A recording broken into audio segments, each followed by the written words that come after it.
ಕರ್ನಾಟಕ ರಾಜ್ಯದಲ್ಲಿ ಶಿಕ್ಷಣ ಇಲಾಖೆ ಅತ್ಯಂತ ದೊಡ್ಡ ಗೊಂದಲದ ಗೂಡಾಗಿ ಮಾರ್ಪಟ್ಟಿದೆ. ಕರ್ನಾಟಕದ ಶಾಲಾ ವಿದ್ಯಾರ್ಥಿಗಳು ಮತ್ತು ಪೋಷಕರು ಅತಿ ಹೆಚ್ಚು ಗೊಂದಲಕ್ಕೆ, ಆತಂಕಕ್ಕೆ ಒಳಗಾಗಿದ್ದಾರೆ. ಇದಕ್ಕೆ ಕಾರಣ ಶಿಕ್ಷಣ ಸಚಿವರಾಗಿರುವಂತಹ ಮಧು ಬಂಗಾರಪ್ಪನವರ ಆಡಳಿತದ ವೈಫಲ್ಯತೆ. ಸನ್ಮಾನ್ಯ ಮಧು ಬಂಗಾರಪ್ಪನವರು ಶಿಕ್ಷಣ ಸಚಿವರಾಗಿ ಪಠ್ಯಕ್ರಮ, ಶಿಕ್ಷಣ ಗುಣಮಟ್ಟ ಮತ್ತು ಶಾಲೆಗಳ ಅಭಿವೃದ್ಧಿ ಇವುಗಳ ಬಗ್ಗೆ ಹೇಳಿಕೆ ಕೊಡೋದು ಬಹಳ ಕಡಿಮೆ. ರಾಜಕೀಯ ಕಾರಣದ ಹೇಳಿಕೆಗಳೇ ಹೆಚ್ಚಾಗಿರ್ತವೆ. ಹಾಗಾಗಿ ಒಬ್ಬ ಶಿಕ್ಷಣ ಸಚಿವನಲ್ಲಿ ಇರಬೇಕಾದಂತಹ ಯಾವ ಗುಣಮಟ್ಟ ಮತ್ತು ನೈತಿಕ ಮೌಲ್ಯಗಳು ಇದ್ವೋ ಅದು ಕರ್ನಾಟಕ ರಾಜ್ಯದ ಶಿಕ್ಷಣ ಸಚಿವರಲ್ಲಿ ಸಂಪೂರ್ಣವಾಗಿ ಇಲ್ಲದೇ ಇರುವಂಥದ್ದು ನಾವು ನೋಡಲಿಕ್ಕೆ ಸಾಧ್ಯ ಆಗಿದೆ. ಸೊ ಇವರು ಸಚಿವರಾಗಿ ಪ್ರಮಾಣ ವಚನ ಸ್ವೀಕಾರ ಮಾಡಿದ ದಿನದಿಂದ NEP ಬದಲಾಗಿ SEP ತರ್ತೇನೆ, ಪಠ್ಯಕ್ರಮದಲ್ಲಿ ಬದಲಾವಣೆಗಳನ್ನು ಮಾಡ್ತಾನೆ, ಈ ರೀತಿಯ ಗೊಂದಲಗಳನ್ನೇ ಮಾಡ್ತಾ ಬಂದರು. ಮೊನ್ನೆ ಒಂದು ಸಂಕಲನಾತ್ಮಕ ಮೌಲ್ಯಮಾಪನ SA2 ಇದು 5ನೇ ತರಗತಿ, 8ನೇ ತರಗತಿ ಮತ್ತು 9ನೇ ತರಗತಿ ಮಕ್ಕಳ ಪರೀಕ್ಷೆಯನ್ನು ನಡೆಸ್ತವೆ. ಅದಕ್ಕೆ ಕ್ವಶನ್ ಪೇಪರ್ಸನ್ನು ಮಾತ್ರ ನಾವು ಕೊಡ್ತೇವೆ, ಆನ್ಸರ್ ಪೇಪರನ್ನು ಅವರೇ ತರಬೇಕು ಅಂತೇಳಿ ಹೇಳಿದರು.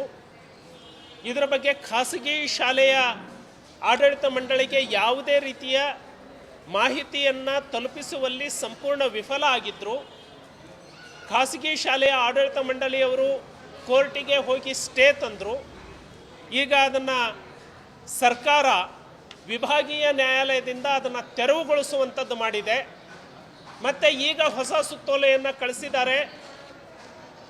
ನಾವು ಕ್ವಶನ್ ಪೇಪರನ್ನು ನಾವು ಕಳಿಸ್ತೇವೆ, ಶಾಲೆಯ ಪ್ರಾಂಶುಪಾಲರು ಮತ್ತು ಹೆಡ್ ಮಾಸ್ಟ್ರು 4 ಪೇಜ್ಗೆ ₹1 ಅಂತೆ ಹಣವನ್ನು ಮಂಡಳಿಯಿಂದ ಪಡೆದು ಆನ್ಸರ್ ಪೇಪರನ್ನು ಕೊಡಬೇಕು ಅಂತ ಹೇಳಿ ಈಗ ಹೊಸ ಸುತ್ತೋಲೆಯನ್ನು ಮಾಡಿದ್ದಾರೆ. ಅಂದರೆ ಶಿಕ್ಷಣ ಇಲಾಖೆ ಯಾವ ನಿರ್ಧಾರಗಳನ್ನು ತೆಗೆದುಕೊಳ್ಳಬೇಕು, ಅದಕ್ಕೆ ಕಾನೂನಾತ್ಮಕವಾಗಿ ನಿರ್ಧಾರವನ್ನು ತೆಗೆದುಕೊಳ್ಳೋದ್ರ ಬದಲಾಗಿ ಒಂದು ಸುತ್ತೋಲೆ ಮೂಲಕ ನಿರ್ಧಾರಗಳನ್ನು ತೆಗೆದುಕೊಂಡು ಇಂಥ ಗೊಂದಲಗಳಿಗೆ ಶಿಕ್ಷಣ ಸಚಿವರು ಕಾರಣ ಆಗಿದ್ದಾರೆ. ಹಾಗಾಗಿ ಸರ್ಕಾರ ಮೊದಲನೇದಾಗಿ ಪೋಷಕರಿಗೆ ಪರೀಕ್ಷೆ ಯಾವ ವಿಧಾನದಲ್ಲಿ ನಡೆಯುತ್ತೆ, ಇದು ಅನುದಾನಿತ ಮತ್ತು ಅನುದಾನ ರಹಿತ ಶಾಲೆಗಳಿಗೂ ಇದು ಅನ್ವಯಿಸುತ್ತಾ, ಎರಡನೇದು 4 ಪೇಜ್ಗೆ ₹1 ಅಂತ ಹಣವನ್ನು ಮಂಡಳಿ ಕೊಡುತ್ತೆ, ಹೆಡ್ ಮಾಸ್ಟ್ರು ಪ್ರಿನ್ಸಿಪಾಲ್ ಅವರು ಪೇಪರ್ನ ರೆಡಿ ಮಾಡಬೇಕು, ಆನ್ಸರ್ ಶೀಟನ್ನು ನೀವು ಸಪ್ಲೈ ಮಾಡಬೇಕು ಅಂತ ಹೇಳಿದ್ದಾರೆ. ಸೊ ಮಕ್ಕಳಿಗೆ ಅದನ್ನು ಸಪ್ಲೈ ಮಾಡ್ಕೊಳ್ಳೋದಕ್ಕೆ ಅವರು ತಯಾರಿ ಇದೆಯೋ ಇಲ್ವೋ. ಸೊ ನಾಳೆ 11ನೇ ತಾರೀಕಿನಿಂದನೇ ಏನು ಮಕ್ಕಳ ಪರೀಕ್ಷೆ ಪ್ರಾರಂಭ ಆಗ್ತಾ ಇದೆ. ಪೋಷಕರು ಮಕ್ಕಳನ್ನು ಕಳಿಸುವಾಗ ಇವರ ಮೇಲೆ ವಿಶ್ವಾಸ ಇಟ್ಟು ಇವರನ್ನು ಹಾಗೆ ಮಕ್ಕಳನ್ನು ಶಾಲೆಗೆ ಕಳಿಸ್ಬೇಕು, ಪರೀಕ್ಷೆ ಬರೀಲಿಕ್ಕೆ ಕಳಿಸ್ಬೇಕು, ಅಥವಾ ವಿತ್ ಆನ್ಸರ್ ಶೀಟ್ ಜೊತೆಗೆ ಮಕ್ಕಳನ್ನು ಕಳಿಸಬೇಕು. ಈ ಎಲ್ಲ ಗೊಂದಲಗಳನ್ನು ತಕ್ಷಣಕ್ಕೆ ನಿವಾರಣೆ ಮಾಡಬೇಕು.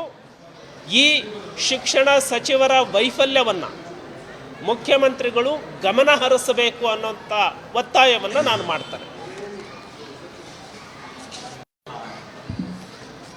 ಇದೇ ಒಂದು ಮಿನಿಸ್ಟ್ರ್ ಆದವರಿಗೆ ಕ್ಲಾರಿಟಿ ಇರಬೇಕು.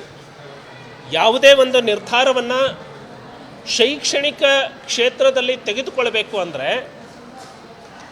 ಎಕ್ಸ್ಪರ್ಟ್ಸ್ ಜೊತೆಗೆ ಮಾತನಾಡಬೇಕು, ಎಕ್ಸಾಮಿನೇಷನ್ ಬೋರ್ಡ್ ಅಧಿಕಾರಿಗಳ ಜೊತೆಗೆ ಚರ್ಚೆಗಳನ್ನು ಮಾಡಬೇಕು, ಆನಂತರ ತೀರ್ಮಾನಕ್ಕೆ ಬರಬೇಕು. ಕೇವಲ ಪೊಲಿಟಿಕಲ್ ಡಿಸಿಷನ್ಗಳನ್ನು ಶಿಕ್ಷಣ ಕ್ಷೇತ್ರದಲ್ಲಿ ತಗೊಂಡು ಮಕ್ಕಳ ಭವಿಷ್ಯದ ಜೊತೆಗೆ ಚೆಲ್ಲಾಟವನ್ನು ಆಡಿದರೆ ಇದು ಸಚಿವರ ನಡೆ, ಇದು ಶಿಕ್ಷಣ ಸಚಿವರ ನಡೆ ಅಂತೇಳಿ ಹೇಳಲಿಕ್ಕೆ ಸಾಧ್ಯನಾ?